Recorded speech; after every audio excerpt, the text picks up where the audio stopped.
Hey everyone, TimaeuSS here. Welcome to another Princess Connect video. So this is the half anniversary special.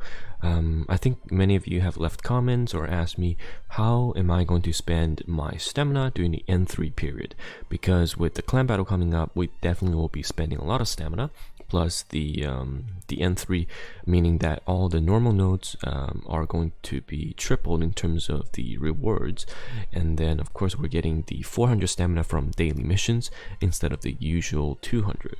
So all in all, it's just going to be a lot of stamina and a lot of efficiency, and if we can plan ahead, it's going to be great for everyone. So I'm going to show you how I'm planning to spend my stamina and the reasoning behind that. But before we get into it, again, a video from my sponsor. So thank you LD Play for sponsoring this video, and you know the drill already. I'm going to play a short promo clip, and if you want to help me or support me, please download LD Player with the link provided below in the description. So I've been using LD Play for my clan battles, for my daily farms. It's just very smooth, very easy to use, and yeah, really enjoy it. The multiple instancing is also very helpful if you're doing clan battles and you need to pilot multiple accounts as well.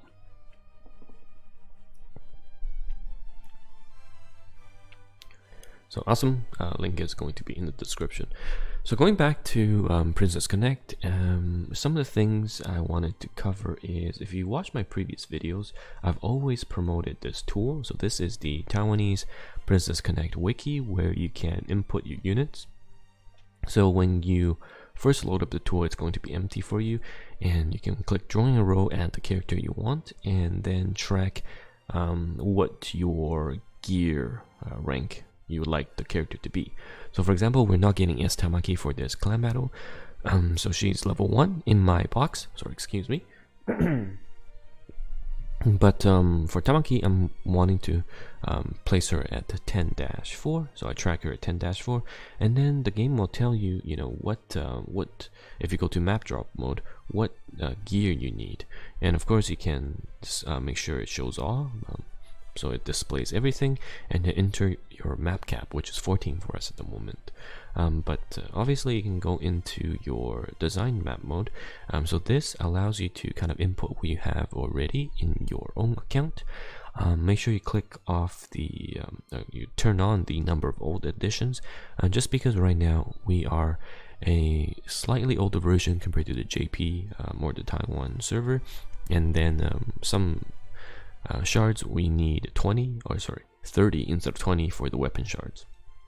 And how you check how many things you have personally, so you go to your own game, you go to menu, you go to items, you go to equipment, and you sort by rarity, and it'll display in the same order as you would see here, how many equips you have, and then you just enter everything in with quick edit, and then storage item, which saves everything.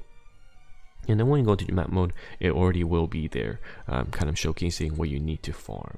Okay, so with that out of the way, we're assuming that you pretty much followed everything, or at least you farmed everything up to a point where all units are pretty much geared, and you're looking to farm in preparation for the future. So there are two ways to go about this. There is, again, using this tool, which is a bit more tedious, I feel, but it really showcases how many items you need, and who is using them, and how to plan ahead. But there's also another way where I can show you kind of the map numbers, the node numbers, so you can just farm kind of mindlessly without having to worry about this sophisticated tool. So I'll just go over the tool first, where I reopen my browser. So if I'm showcasing the tool, just for example, if I've finished farming everything, and what I usually do is I export the team. So I'll click export, and it generates a link, and I'll just save that, because what I'm about to do now may mess up your current tracker. So it's always good to save and export a copy. But what I would do is edit all, and I want to track everything. For example, with map 15, map 16 coming out, I want to plan ahead for everything up to rank 11, so including all the rank 11 items I want to farm. So I edit all, and everything I'm tracking upwards to rank 11. So now it shows me, based on what I have right now, what I'm missing. So you can see that there's actually a lot of items, even though everyone's farmed relatively done in terms of what they have now, but there's still a lot that I need to farm if I want to get everything ready for rank 11. So you can see here that if I lock this to map 14, because that's where we are right now, I really need to stock them on this ring. Oh, and what you want to do is also translate back and forth, because the numbers sometimes get messed up. But anyhow, you can see that I need a lot of this, I need possibly a lot of this, and it's just very good. And what I would recommend is, you can see that it shows no need or overflow. Don't worry about that right now, and I would just turn off the translation because the number might be a tiny bit messed up. And I want to play with this for a bit, going to 29 and back to 14. Perfect. And of course there's still the quick edit button, but yeah, now it shows you, here I definitely do need to farm these two, and the map 14 is the best way to farm this. But again, like I said, this is a bit convoluted, might be difficult to use if you have issues navigating around the site. So I have prepared the kind of the easy breakdown version, and this is sourced from the CN, and by this point you should know that we use a lot of BiliBili sources because they're great and fantastic. And of course this is no different, and this original content creator is XBG, and a lot of players use his sources. So for example, the very good chocolate gear and equipment recommendation is based on his list as well. So he recommends on map 14 release, you want to pretty much make sure, well, this is based on assuming you have farmed everything already, so you're looking to farm ahead. So each of these you want 60, and each of these you want 60 each, and then this one you want about 200, and this one about 200 as well. And then the bowl item, you want 90 per bowl user. So if you have Erisa as well, so that's Erisa, Suzuna, and Shiori, so 180 for that. And then these two, I would just get about 60 each as well. And of course, these two items, the sword, I would give it about a 120, and then for the rod, about 60. And then this, probably 40 to 60 is enough. But his recommendation is, even during N3, you do want to go back to map 13, because map 13 has kind of more important gears to stockpile on. So for example, this sword, you need about 220, and this bowl is about 270, and then this item 200, this item 200. So you can see there's a bit of overlap, but personally what I'm going to be doing is refreshing at least 6 times and see in terms of my progression. I might go up to 14, because at 14 you're still at 100 price point, which if you break it down, it's at N3 it's 33 per refresh, so it's still better than refreshing 2x.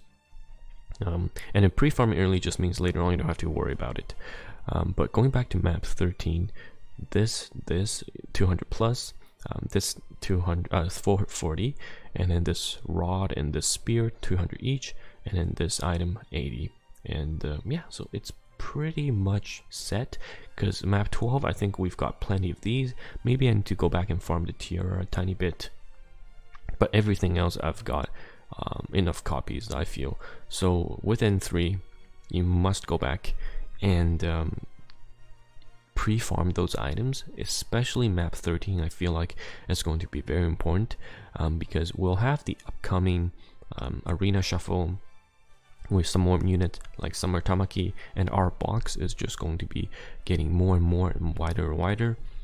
And it's just much better if you can pre-farm and be prepared, because you don't want to, be short on equips during N1, and we don't even get N2 that often. So N3, you definitely want to spend those stamina. Just think of it as, even if you refresh to 100, you're only spending 33 in terms of efficiency anyhow. So yeah, that is the quick breakdown. I'll leave a link in the description for I guess the BiliBili links, as well as this Taiwanese tool, so you can track and see what's going on yourself. But yes, so personally, again, another question I think I get asked the most is, you know, how many refreshes are you going to do during the clan battle?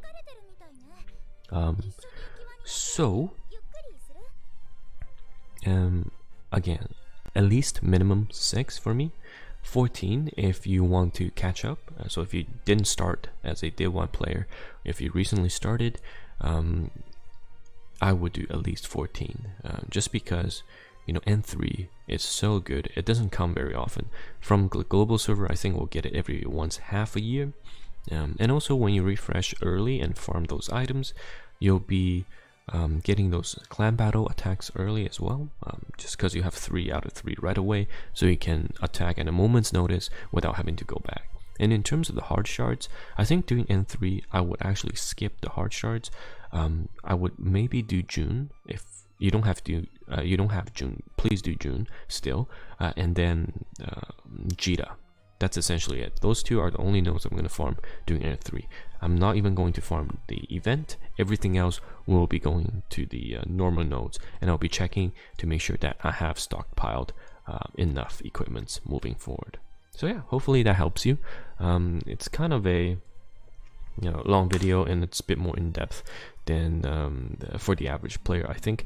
But I believe that if you use this N3 period well and plan ahead, you'll be very ahead, and you will catch up in terms of progression by quite a bit, just due to the fact that the stamina you're using is so efficient. So yeah, that's it. Thank you again for watching this video, and I should have some videos regarding clan battles when clan battles actually happen tomorrow. So I look forward to another video. Thanks.